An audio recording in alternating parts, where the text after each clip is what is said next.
Good afternoon, welcome to NMS. This afternoon we're going to discuss why bulking on high carbohydrate diets actually gives better results than ketogenic diets. There's some pretty good reasons for it, but I'm going to go through them. So first of all, better muscle gains with carbohydrates. When you're in a caloric surplus aiming to gain muscle, obviously through bulking, both ketogenic and high carbohydrate diets can actually increase lean muscle mass. The quality and quantity of hypertrophy and strength gains often differ due to hormonal, energetic, and training performance factors between ketogenic and higher carbohydrate diets. Why is muscle hypertrophy higher with carbohydrate-rich diets? Well, according to the randomized control trials, they show that high carbohydrate diets produce slightly greater muscle hypertrophy than ketogenic or very low carb diets when calories and protein are matched. A series of studies by Volek et al. Between 2002 and 2018 found ketogenic diets can actually preserve muscle mass while losing fat, but during caloric surplus, lean mass gains are smaller than with carb-inclusive diets, even with similar protein levels, approximately 1.8 to 2 grams per kilogram. Another 8-week study in trained men by Wilson et al., this was in 2017, showed that a ketogenic group gained lean mass in a DEXA, but the ultrasound strangely showed no increase in muscle thickness. However, the high carb group had significant hypertrophy and muscle thickness. Now here's an interesting part. When the carbohydrates are actually introduced into the keto group's muscle, volume returned because of glycogen and water. So in other words, guys, hypertrophy is not just thickness increases, it's also glycogen and water. And you need to see these to actually recognize the gains. Another study by Paoli et al. 2021 was a systematic review that showed that ketogenic diets may actually attenuate muscle growth compared to balanced diets in resistance training, especially in advanced trainees. So what are the mechanisms of muscle growth? Well, first of all, muscle glycogen and water account for approximately 2 to 3 kilograms of lean mass difference. Now that doesn't mean that if you introduce carbohydrates, if you increase your carbohydrates, you will get 2 to 3 kilograms of lean mass just from that. That means that your muscles will carry 2 to 3 kilograms of actual water and glycogen.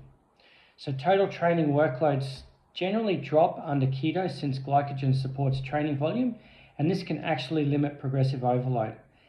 Anabolic signaling via the mTOR pathway, mTOR is the hormone that starts the anabolic process, is actually supported by insulin and higher training performance. Both of these diminish in strict ketosis. In other words, guys, if you don't have carbohydrates, your insulin drops, your mTOR drops, and you don't actually produce as much muscle mass, okay? Protein synthesis rates are generally adequate if protein is greater than 2 grams per kilogram, okay? So that's an important aside to this. You need protein in your diet as well. Now, strength outcomes. They're obviously mixed, but slightly favor higher carb diets. Strength 1RM peak torque can increase under both diets, but absolute improvements are often marginally better in moderate high carb groups. In other words, you do need some sort of muscle fullness and some sort of carbohydrates to realize, some of the strength gains. Keto can maintain strength in novice or intermediate lifters, especially during cutting, but during bulking, carbohydrates enhance glycogen replenishment and high intensity work capacity. In other words, if you're trying to lose body fat and you're on a keto diet, you'll probably gain some strength, but if you're more advanced and you're now more in a bulking diet, you're probably going to have issues with gaining muscle because of lack of carbohydrates. Now, beyond 12 weeks, we don't really have a lot of data on this. But obviously, if there's, with consistent carbohydrates in the diet, this would aid training volume, critical for hypertrophy and maximal strength gains. So what about body composition differences? Well, look, keto bulks may actually result in slightly less fat gain per kilogram of body weight gained due to increased satiety, higher thermic effects of protein, and mild uncoupling effects of fat oxidation. In other words, it actually takes a lot more energy to actually go and decouple your fat, break it down into its 2 carbon sort of groups, and that's actually going to give a little bit more energy usage when you do a diet that's actually higher in fats, okay? So the actual energy of metabolism. The absolute lean mass gains tends to always, though, be higher in carbohydrates. Carbohydrate bulks tend to increase both muscle, but some fat, but the actual net muscle gains is usually higher. So what's the summary of this, guys? Well, if your goal is maximum muscle and strength gains, a carbohydrate intake of between 3 to 6 grams per kilogram of carbs with protein intake of 2 to 3 grams per kilogram will ensure maximal gains. If your goal is lean gains with minimal fat or metabolic health focus, a targeted or cyclic ketogenic approach, keto on rest days, carbs pre-training can actually work, but do actually expect slower size and strength gains.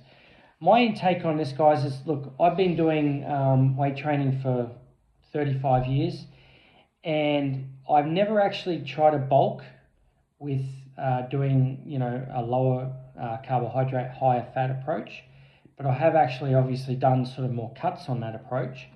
I do tend to find that my strength drops when I actually do this, and I also tend to find that I do lose muscle fullness and probably a little bit of muscle mass, okay? So my advice for this one is, during a bulking period, okay, obviously adjust your carbohydrates according to your metabolism.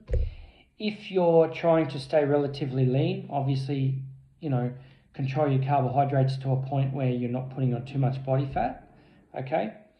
And the one thing you got to remember, though, is that if you want some lean gains, do expect that you're actually going to put on a little bit of body fat.